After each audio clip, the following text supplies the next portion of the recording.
মদিনার বাজার দিয়ে নবীজি যাচ্ছেন, নবীজির একটা ওট পছন্দ হয়েছে। তো নবী ওটের মালিকের কাছে গিয়ে জিজ্ঞেস করলেন, ভাইয়া এই ওটটার দাম কত?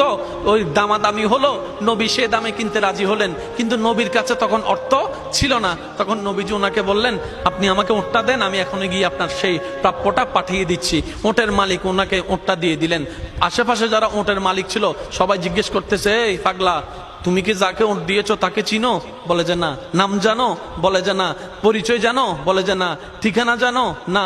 তো তুমি যে ওটটা দিয়ে দিলা, উনি যদি ওটার টাকাটা না ফাটায় তখন তো তুমি লসের মধ্যে চলে যাবা। সে ওটের মালিক বলে, এত সুন্দর নুরানি চেহারাওয়ালা কখনো বাটপার হতে পারে না, কখনো চিটার হতে পারে না, কখনো মিথ্যুক হতে পারে না। ওনার চেহারা দেখেই তো আমি ওট বিক্রি করার আগে মনটাই বিক্রি করে দিয়েছি, মনটাই বিক্রি করে দিয়েছি, মনটাই বিক্রি করে দিয়েছি। তোমরা যাই বলো, আমার মন বলে উনি আসবেই আসবে, টাকাটা পাঠাবে পাঠাবে।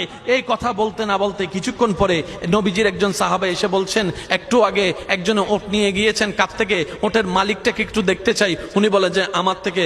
তো উনি বললেন, আমাদের নবী আপনার থেকে ওটটা নিয়ে গিয়েছেন, ধরেন ওটের টাকাটাও দিয়েছেন, আপনাদের খাবার জন্য কিছু খেজুরও হাদিয়া পাঠিয়েছেন, খেজুরও হাদিয়া পাঠিয়েছেন। ওই ওটের মালিক বলে, ভাইয়া টাকাটাও রাখেন, খেজুরটাও রাখেন, আগে আমাকে ওনার কাছে নিয়ে যান। আমি ওট বিক্রি করি নাই, আমার দিলটাই বিক্রি করে দিয়েছি। ওনার চেহারা মোবারক দেখে আমার মনটাই পাল্টাই গিয়েছে, আমি কালিমা পড়ে মুসলমান হয়ে যেতে রাজি আছি। সুবহানাল্লাহ।